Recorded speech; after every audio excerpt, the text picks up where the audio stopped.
जनसुराज में उम्मीदवार कोई व्यक्ति प्रशांत किशोर या कोई व्यक्तियों का समूह पटना में बैठकर तय नहीं करेगा। जो साथी भी इस विचार को, इस प्रयास को समझकर इससे जुड़े हैं और जुड़कर इसको आगे बढ़ाने में अपना कंधा लगा रहे हैं, वही साथी मिलकर इसके उम्मीदवारों का चयन करेंगे। और उसी के तहत आप देख रहे हैं कि जनसुराज इस राज्य का पहला ऐसा दल है जिसने उम्मीदवारों की आवेदन की औपचारिक प्रक्रिया अभी शुरू कर रखी है। 12,000 के आसपास लोगों ने आवेदन दिया है बाकायदा फीस भरकर, और लोगों को ये अनुमति दी गई है कि जिन्होंने भी आवेदन की प्रक्रिया पूरी कर ली है वो अपना नाम, अपना कार्यक्रम, अपना प्रोफाइल संभावित उम्मीदवार के तौर पर अपने क्षेत्र में वो प्रचारित कर सकते हैं।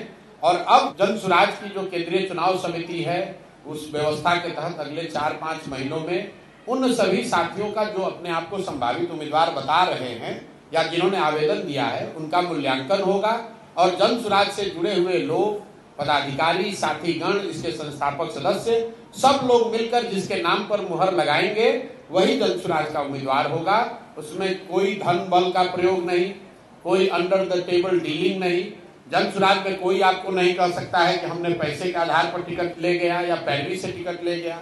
जहां तक रह गई बात की दूसरे दल से आने वाले लोगों की, तो भाई जब बिहार में दूसरा कोई विकल्प ही नहीं था तो वोटर के तौर पर भी आप किसी न किसी को वोट देते थे। बहुत सारे अच्छे लोग जो राजनीति करना चाहते हैं वो बेहतर विकल्प के अभाव में किसी दल के साथ थे।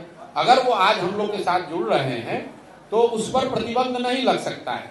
और इस पर व्यापक चर्चा हुई है जनसुराज में 2 बरस कि क्या हम लोग को प्रतिबंध लगा देना चाहिए कि दूसरे दल से आए हुए लोग इसमें चुनाव नहीं लड़ सकते हैं। और सामूहिक निर्णय यह है कि नहीं, प्रतिबंध नहीं लग सकता है, क्योंकि बहुत सारे अच्छे लोग दूसरे दलों में हैं जो कि आकर जनसुराज के प्लेटफॉर्म को मजबूत कर सकते हैं।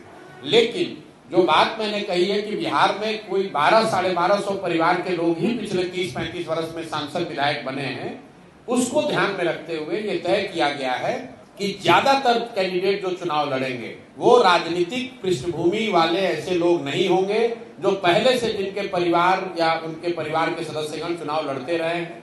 कुछ अपवाद जरूर हो सकता है, लेकिन 2/3 से ज्यादा लोग जनसुराज में वही चुनाव लड़ेंगे जो शायद जीवन में पहली बार चुनाव लड़ रहे होंगे।